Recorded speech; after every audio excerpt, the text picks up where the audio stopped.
ಇವತ್ತು ತುಂಬ ಈಸಿಯಾಗಿ ಮಾಡ್ಬೋದಾದಂಥ ಒಂದು ಸೈಡ್ ಡಿಶ್ ತೋರಿಸ್ತಾ ಇದ್ದೀನಿ. ಸುಟ್ಟು ಬದನೆಕಾಯಿ ಬಜ್ಜಿ ಅಂತ ಹೇಳ್ತಾರೆ ಇದನ್ನು, ಅಥವಾ ರುಬ್ಬಿದ ಬದನೆಕಾಯಿ ಬಜ್ಜಿ ಅಂತಲೂ ಹೇಳ್ತಾರೆ.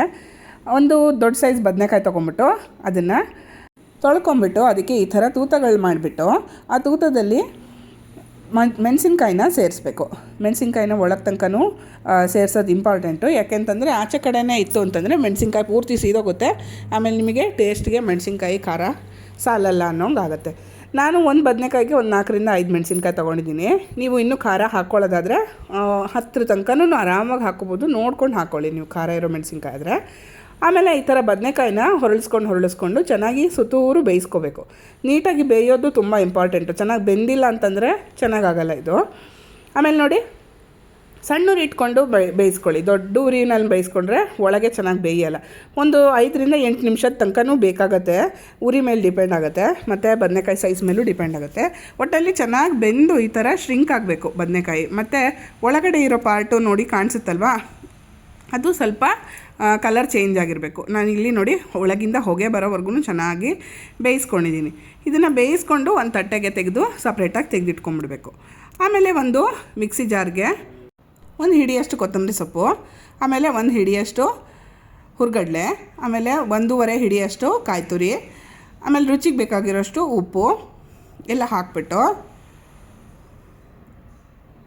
ನಾನು ಕಲ್ಲುಪ್ಪು ಬಳಸಿದ್ದೀನಿ, ಸ್ವಲ್ಪ ಉಪ್ಪು ನೋಡ್ಕೊಂಡು ಹಾಕ್ಕೋತಾ ಇದ್ದೀನಿ. ಆಮೇಲೆ ಸ್ವಲ್ಪ ಬೆಲ್ಲ ಆಪ್ಷನಲ್ಲು, ಬೆಲ್ಲ ಬೇಡ ಅನ್ನೋರು ಸ್ಕಿಪ್ ಮಾಡ್ಕೋಬೋದು. ಆಮೇಲೆ ಹುಣಸೆ ಹಣ್ಣು ಬದಲಿಗೆ ಹುಣಸೆ ಹಣ್ಣಿನ ರಸನೂ ಹಾಕ್ಕೋಬೋದು. ಇಷ್ಟನ್ನು ಮಿಕ್ಸಿ ಜಾರ್ಗೆ ಹಾಕ್ಕೊಂಬಿಟ್ಟು ಒಂದು ಕಡೆ ತೆಗೆದಿಟ್ಕೊಂಡಿರಿ. ಆಮೇಲೆ ಬದನೆಕಾಯಿ ಸುಟ್ಟಿದ್ವಲ್ವ, ಅದ್ರ ಸಿಪ್ಪೆ ತೆಕ್ಕೋಬೇಕು. ಆ ಸಿಪ್ಪೆ ತೆಗೆದು ಆ ಸಿಪ್ಪೆನ ತೆಗೆದಾಕ್ಬಿಡ್ಬೇಕು, ಯಾಕಂದರೆ ಅದು ತಿನ್ನಕ್ಕೆ ಬರಲ್ಲ. ಆಮೇಲೆ ಇದನ್ನು ಸಿಪ್ಪೆ ಎಲ್ಲ ಬಿಡಿಸ್ಕೊಂಬಿಟ್ಟು ಚೆನ್ನಾಗಿ ಒಂಚೂರು ಕಪ್ಪು ಇಲ್ದಲೇ ಇರೋ ಥರ ನೀವೆಲ್ಲ ಕಡೆಯಿಂದ ಸಿಪ್ಪೆ ತೆಕ್ಕೊಳ್ಳೋದು ಬಹಳ ಇಂಪಾರ್ಟೆಂಟು. ಏಕೆಂದರೆ ಮಧ್ಯದಲ್ಲಿ ಸಿಪ್ಪೆ ಸಿಕ್ಕಿದ್ರೆ ಚೆನ್ನಾಗಿರೋಲ್ಲ ಟೇಸ್ಟು. ಆಮೇಲೆ ಮಿಕ್ಸಿಗೆ ಹಾಕ್ಕೊಂಡಿದ್ವಲ್ವ ಅದನ್ನು ಮಾತ್ರ ಫಸ್ಟಿಗೆ ರುಬ್ಕೋಬೇಕು. ನಾನು ಬದನೆಕಾಯಿನೇ ಫಸ್ಟಿಗೆ ಹಾಕ್ಕೊಂಬಿಡಲ್ಲ, ಯಾಕೆಂತಂದರೆ ಕಾಯಿ ತುರಿ ಹುರ್ಗಡ್ಲೆ ಎಲ್ಲ ಚೆನ್ನಾಗಿ ರುಬ್ಬೇಕಲ್ವ. ನಾವು ಬದನೆಕಾಯಿ ಹಾಕ್ಬಿಟ್ರೆ ಬದನೆಕಾಯಿ ಬೇಗ ರುಬ್ಬಿಡುತ್ತೆ. ಇದೆಲ್ಲದನ್ನೂ ಸಿಪ್ಪೆ ತೆಕ್ಕೊಂಬಿಟ್ಟು ಚೆನ್ನಾಗಿ ತಣ್ಣಗಾಕಿಬಿಟ್ಬಿಟ್ಟು, ತಣ್ಣಗಾಗೋಷ್ಟರಲ್ಲಿ ಮಿಕ್ಸಿ ಜಾರಿಗೆ ಹಾಕ್ಕೊಂಡಿದ್ದನ್ನು ರುಬ್ಕೋಬಹುದು.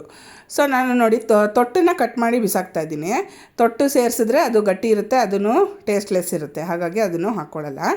ಆ ಮಿಕ್ಕಿದ್ದನ್ನು ಬದನೆಕಾಯಿ ಎಲ್ಲದನ್ನು ನೀಟಾಗಿ ಅದನ್ನು ಸಣ್ಣದಾಗಿ ಹೆಚ್ಕೊಂಡು ಮಿಕ್ಸಿ ಜಾರಿಗೆ ಸಿಗೋ ಥರ ಹೆಚ್ಚಿಬಿಟ್ಟು ಇಟ್ಕೋತಾ ಇದ್ದೀನಿ.